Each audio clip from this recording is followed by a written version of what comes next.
in ring vagam. I will give you 3 minutes to write for a boy you will write a picture of a man. Mo mi pa khan mi pa ho zong in mi pa lem kan zia kang a mei chia ho zong in mei chelem kan zia kang. Oh, 3 minutes sia ka beng chau. Sẽ thấy vagam. 3 minutes ka pedon chang itu na 11:32 nia 33 34 35 a kan ziak zawang mi pa in mi palem kan ziak anga mei chia in mei chelem a ziak ta sa ro da ke pong ka ziak veng.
Star. Is it okay if I copy it from the book?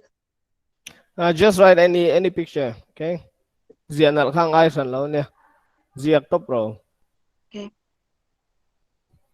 Okay, time is almost over. You have only 1 minute left.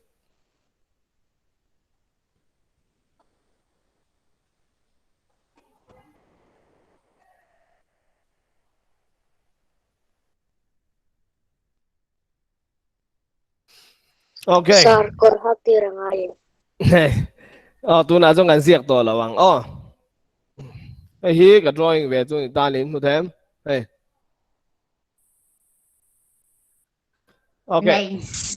I want every one of you to show me your drawings, the drawing that you have just done right now. Okay, tu na mi pa ho in anti masang, mi pa ho kan drawing in ti kha, come on. Very nice. Very good. Tu na mai chia về thung in. Le, show me your drawings. Masya ka nila.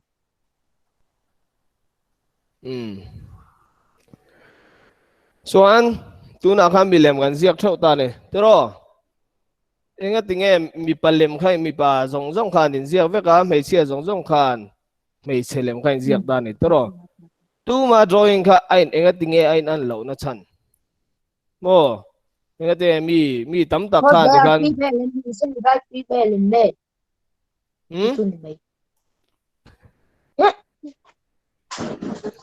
okay mai che drawing ho po mai chia vek in ziak da ni mi pa vek khai ziak ka chuan ingat tinge kan mi lem ziak khai nan lo kan ti chuan kan in ang lo ni tero missing a hian tuma in ang chia che kanom lovak entinan phir te pon om ta ni tero phir te pon mel lan dana chon anin ang em ni mo ba se enga tinge an mani a khan an ngai tu na te an du zong te khatiang a khan in an lo na tam tak a om ani tero adi kem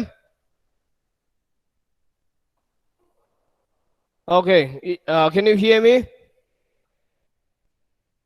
Yes, sir. Yes, sir. Yes, Okay, sir. whenever I ask, Okay, now whenever I ask you a question, just raise your hand if you can hear me, okay? Chuan tikhan phir te po kan om ta ni. Chuan phir te po enga tinge anin ang viau nangin ai inan lo na khan nei ni pero an ngai tu na te an du zong te an ril ru te khai nang lo ta ni. Chu chu diversity kan ti chu ni ta ni. Chapter 1 a khan understanding diversity ti kha om ta ni. Kha kan skip na chan chu tu nai kan explain te lang a discrimination nen hian kan kai kop don ni. Mo abu chu nga kan lut lo nga mà sẽ in siết thiam thầy nan tun clasu kan lang chapter 1 le chapter 2 kha all lu to kan ni chuan diversity kan ti chuan missing mo mi nam antenna mi zo le vai te bo kan om ta ni mo sap te mo mun sang sang mi kha kan in ang lo ni trong san kan ne ya te ro trong sang sang kan manga khami kan in an lo na lai kha diversity kan ti chu ni mo yêu nào bạn này khan yêu nào nu mồi yêu nào bạn này khan in mail lại nang che chem yes or no No, sir. Yes, no ma'am. No, sir. no đó chu van chu anin yêu nào bạn này na in an lo na antenna ni yêu nào ba khan dal kha he view ta ni đó dal kha he view nang ma nang chuan ar tui kha tui ti ber ta ni yêu nào ba chuan dal kha du ta ni chu chu in an lo na khan ta ni chu chu in diverse na chuan diversity om zia chu missing kanin an lo na enga po kanin an lo na kha anita ni chuan chu mi chu diversity kan ti chu ni ta ni chuan discrimination inequality om le ta ni discrimination enge om zia hrian om em le a hria chu mo chang lo le anyone discrimination om zia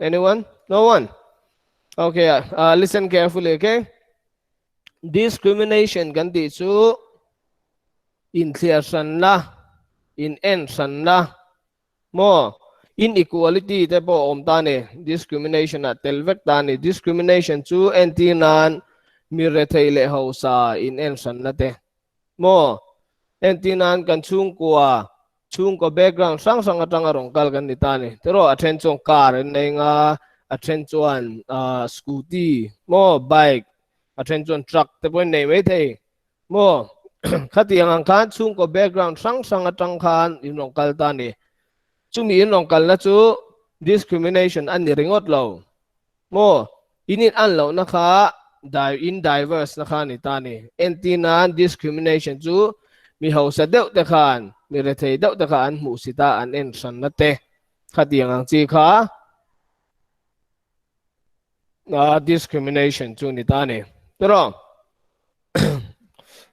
diversity om zia kan soi kha enge ni le non chang to le enge diversity kan soi kha anyone In clear shan na lampang. Inang lo na. in an lo na in clear san na chu enge kan ti kha discrimination nge diversity Diversity.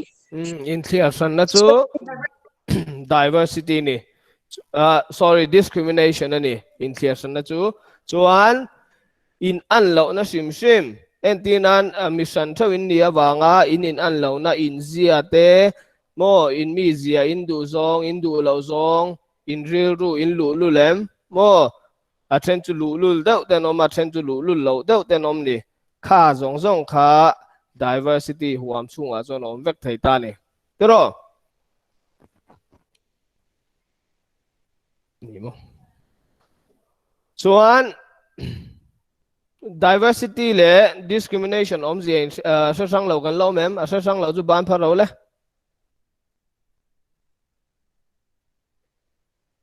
in sa sang vek mo Christopher I see em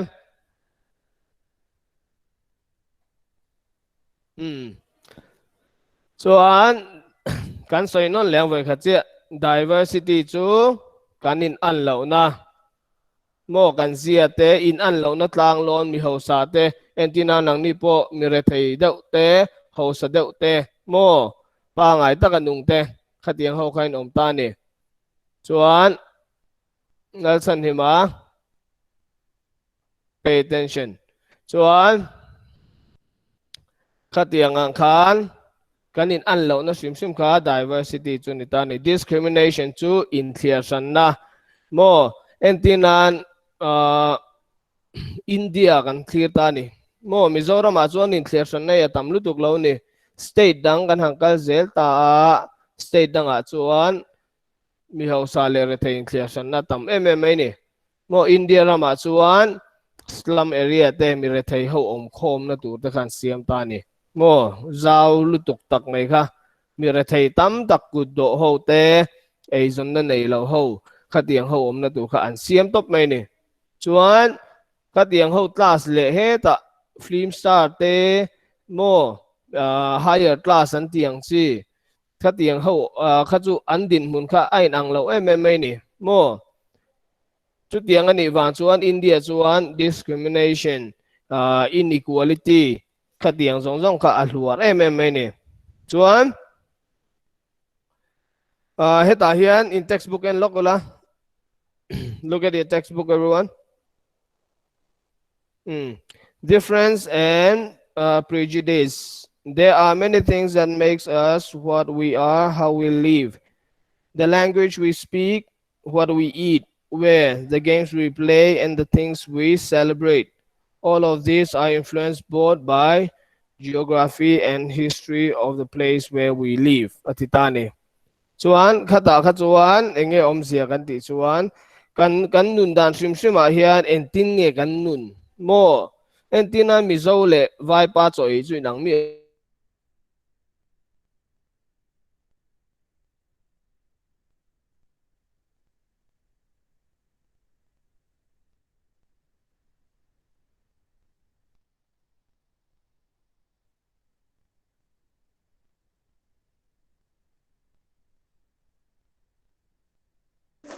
Hello?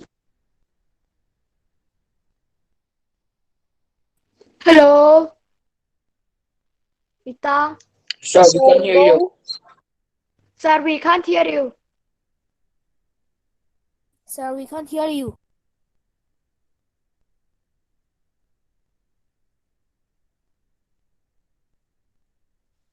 Sorry about it.